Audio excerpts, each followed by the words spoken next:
6학년 학생 여러분, 안녕하세요. 이번 수학 시간에는 1단원 분수의 나눗셈에 대해서 같이 살펴보려고 합니다. 특별히 6학년 1학기 1단원인 이번 단원에서 어떤 내용을 구체적으로 공부할지 이번 시간에 간략하게 살펴보도록 할게요. 수학 교과서 8쪽과 9쪽을 펴주세요. 교과서 8쪽의 왼쪽에 있는 날개 부분을 펼치시면 이렇게 작은 부분이 나오는데요. 그 내용부터 간단하게 살펴볼게요. 여기 보시면 참치 주먹밥을 먹고 싶어요 라고 아이가 말하고 있는데요. 어떤 재료가 필요한지 검색해 볼까? 이제 참치 주먹밥을 만들기 위해서 필요한 재료를 검색을 해보니까 이렇게 지금 참치, 밥, 다진 양파, 검은 깨, 참기름 이런 재료들이 필요하다라고 그런 걸 찾았습니다. 그런데 여기 보면 제일 위에 4인분 기준으로 재료가 나와 있습니다. 그런데 지금 만들려고 하는 참치 주먹밥은 1인분입니다. 4인분 기준의 재료가 있는데 이 재료를 가지고 참치 주먹밥 1인분을 만들려면 어떻게 해야 할지 우리가 쉽게 생각을 하면 각각의 재료를 4로 나누면 1인분 재료가 될 것 같은데 그것을 어떻게 구체적으로 계산하고 찾을 수 있는지 이번 단원에서 함께 공부를 해보도록 하겠습니다. 그러면 수학 교과서 8페이지 한번 가볼게요. 지금 보면 8페이지와 9페이지에 여러 전통 놀이 혹은 전통 문화를 체험하는 내용이 있는데요. 하나씩 볼게요. 지금 여기 있는 친구들은 식혜를 마시고 있습니다. 식혜를 마시려고 하는데요. 식혜 3분의 2리터가 있나 봐요. 식혜 3분의 2리터를 4명이 똑같이 나누어 마신다면 한 명이 마실 수 있는 식혜의 양은 얼마일까? 지금 식혜 있는 양이 3분의 2리터예요. 그런데 4명이 똑같이 나누어 마신다. 우리 이거 좀 익숙하죠? 전에 배웠던 내용들, 5학년 때 배웠던 그런 내용과 익숙한데요. 4명이 똑같이 나누어 마신다. 그러면 주어진 식혜의 양을 4로 나누면 됩니다. 그렇죠? 이렇게 해서 나오는 그 결과가 바로 한 명이 마실 수 있는 식혜의 양입니다. 그러면 이런 계산을 어떻게 할지 이번 단원에 공부를 해보려고 하고요. 두 번째, 보면 지금 매듭실을 이용해서 이런 여러 가지 전통 작품들을 만들려고 하나 봐요. 여기 이 아이가 매듭실 8분의 6m를 3등분하여 똑같은 작품 3개를 만든다면 작품 하나에 사용된 매듭실의 길이는 얼마일까? 비슷하죠? 매듭실이 8분의 6m가 있는데 이것을 3등분한대요. 3등분 한다는 건 여기 똑같이 나누는 것과 똑같죠. 3등분 한다는 건 3개로 똑같이 나눈다는 것입니다. 그렇죠. 그래서 이때 작품 하나에 사용된 매듭실의 길이는 8분의 6 나누기 3 이것을 계산한 값이 될 거예요. 그렇죠. 그럼 이런 계산을 또 어떻게 할 것인가? 이번 단원의 제목이 분수의 나눗셈이었죠. 그래서 분수가 있는 이런 나눗셈을 어떻게 계산할 것인지 구체적으로 살펴보도록 하겠습니다. 9페이지로 넘어가 볼게요. 여기에 보면 한지 5장을 4명이 똑같이 나누어 가진다면 한 명이 가지게 되는 한지는 몇 장일까? 한지가 지금 5장 있대요. 그리고 4명이 나누어 가지는데 똑같죠? 똑같이 나누어 가진다면 따라서 5명이 아니죠. 5장을 4명이 똑같이 나누어 가지니까 5 나누기 4 이와 같은 나눗셈으로 표현을 할 수 있습니다. 이런 나눗셈은 또 어떻게 계산할 것인가? 구체적으로 살펴보도록 할 거예요. 우리가 이번 단원에서 공부할 내용은 사실 3학년 2학기 때 배웠던 나눗셈, 5학년 1학기 때 배웠던 약분과 통분 이런 내용과 관련이 있는데요. 이 나눗셈은 기억나시죠? 목, 나머지, 자연수의 나눗셈을 했을 때 나오는 것, 그리고 약분과 통분, 우리가 5분의 1과 크기가 같은 분수, 즉 통분이죠. 이렇게 해서 사실 통분이라고 하는 것은 분모가 같도록 두 분수를 만드는 것인데요.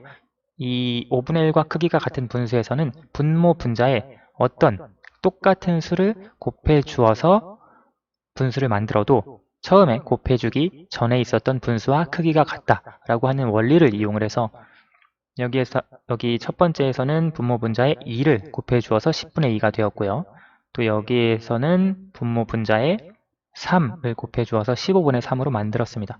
따라서 5분의 1, 10분의 2, 15분의 3 모두 크기가 같은 분수죠. 이런 원리를 이용을 해서 통분이라고 하는 것도 공부를 했었습니다.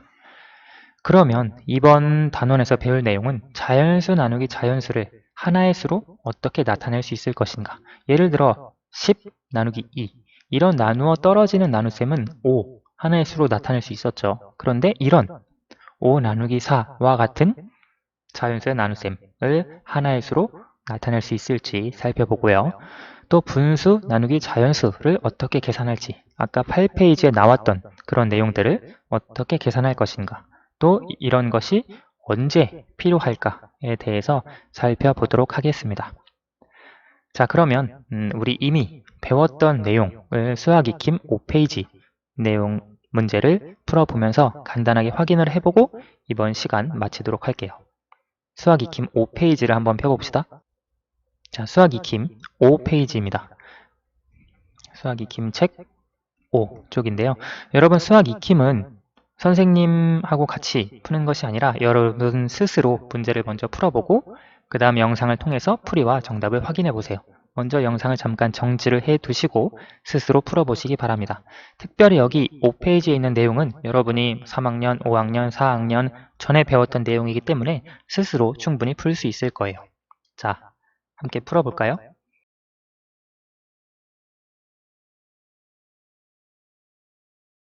다 풀어보셨나요? 그러면 수학 익힘 5페이지부터 1번부터 하나씩 살펴보겠습니다. 공책 14권을 3명에게 똑같이 나누어 주려고 합니다. 여기도 써있죠. 똑같이 나누어 주려고 합니다. 한 명에게 몇 권씩 줄 수 있나요?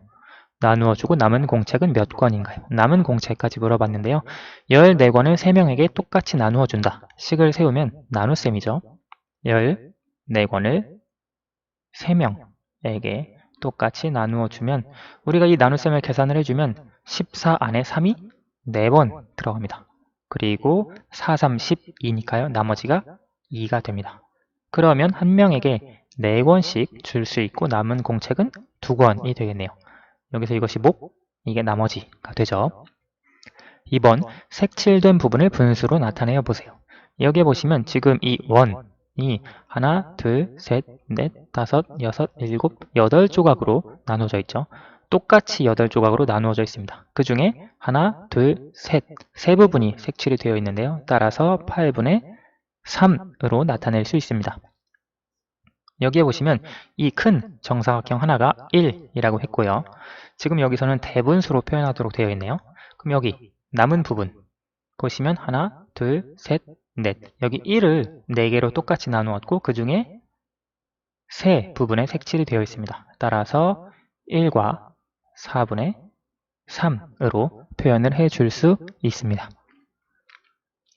3번, 가분수는 대분수로, 대분수는 가분수로 나타내어 보세요. 우리 이거 많이 했던 내용인데요. 3분의 5, 이 가분수는 대분수로 5 안에 3이 한 번 들어가죠. 따라서 1과 3분의 2가 되겠죠. 5에서 3만큼 한 번 빠지니까요. 분자에 5에서 3을 빼주어서 2가 되죠. 4분의 9를 대분수로 만들면 4가 9에 2번 들어갑니다. 따라서 2와 4분의 4가 2번 들어가면 8이죠. 따라서 9에서 8을 뺀 1이 분자에 남겠습니다. 2와 6분의 5 이것을 가분수로 바꿔주면요. 분모는 그대로 6 그리고 분자는 여기 6과 2를 2와 6을 곱해서 12 원래 있던 5를 더해주면 17이 되겠네요. 3과 7분의 1 분모는 그대로 7에서 3과 7을 곱하면 21 거기에 1을 더해주면 22가 되겠네요. 혹시 이런 부분이 조금 어렵다 싶으시면 전에 배웠던 내용을 꼭 복습해 보시기 바랍니다. 4번 네모 안에 알맞은 수를 써 넣으세요. 4분의 3 우리 아까 교과서에서도 간단하게 살펴봤죠. 분모 분자에 같은 수를 곱해 주어도 분수의 크기는 변하지 않습니다. 4분의 3에서 분모를 8로 만들려면 분모에 2를 곱한 것이죠. 따라서 분자에도 2를 곱해 주어서 3 곱하기 2 해서 6이 되겠습니다. 7분의 5에서 분자에 3을 곱해준 것이죠.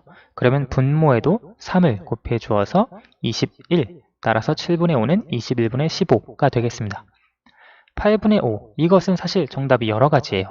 나는 분모 분자에 한 5 정도를 곱해주고 싶다. 그러면 40분의 25라고 쓰셔도 되고요.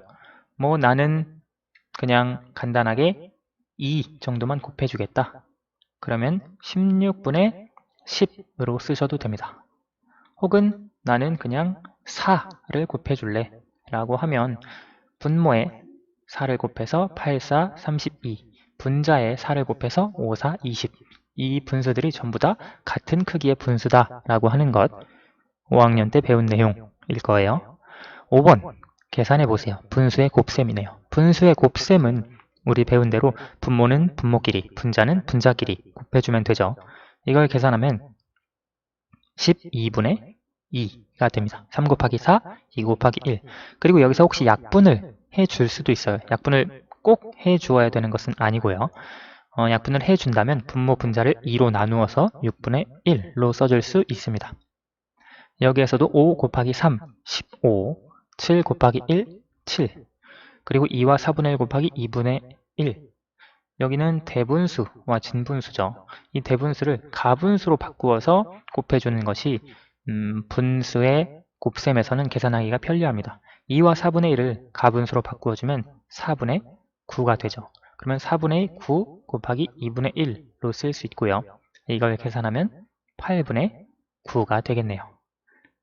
이걸 대분수로 혹시 바꿔준다면 1과 8분의 1로 바꿀 수도 있을 거고요. 꼭 바꿔주어야 하는 것은 아닙니다. 자, 그래서 이번 시간은 분수의 나눗셈 1단원에서 어떤 내용을 함께 공부할지 살펴봤습니다.